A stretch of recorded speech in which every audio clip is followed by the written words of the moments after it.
అందరికీ నమస్కారము. ఈరోజు నేను పండుమిరపకాయ పచ్చడి తాలింపు పెడుతున్నాను.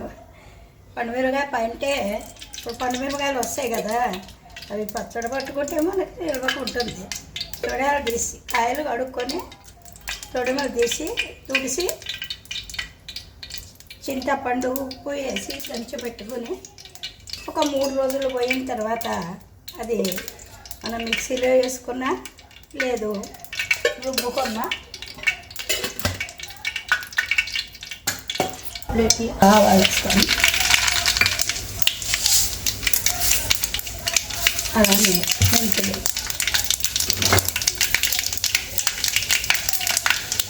శనగపప్పు,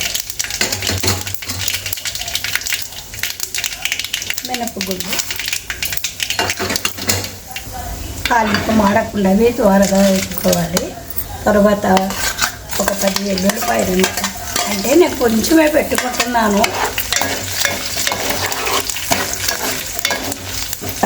కరివేపాకు రెమ్మలు,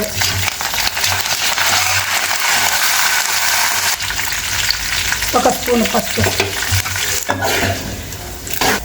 ఇప్పుడు కొద్దిగానే పచ్చడి తాలింపు పెట్టుకున్నాను.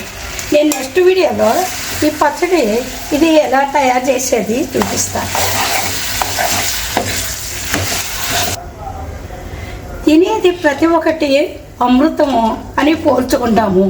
నాకు ఈ పండుమిరపకాయ పచ్చడి ఒకటి, గోంగూర పచ్చడి ఒకటి వేడి వేడి అన్నంలో నెయ్యి వేసుకొని కలుపును తింటే అమృతం ఎలా ఉంటుందో తెలియదు, కానీ అమృతం లాగానే అనిపిస్తుంది.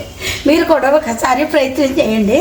నెక్స్ట్ నేను ఇది ఎలా తొక్కేది నెక్స్ట్ వీడియోలో చూపిస్తాను.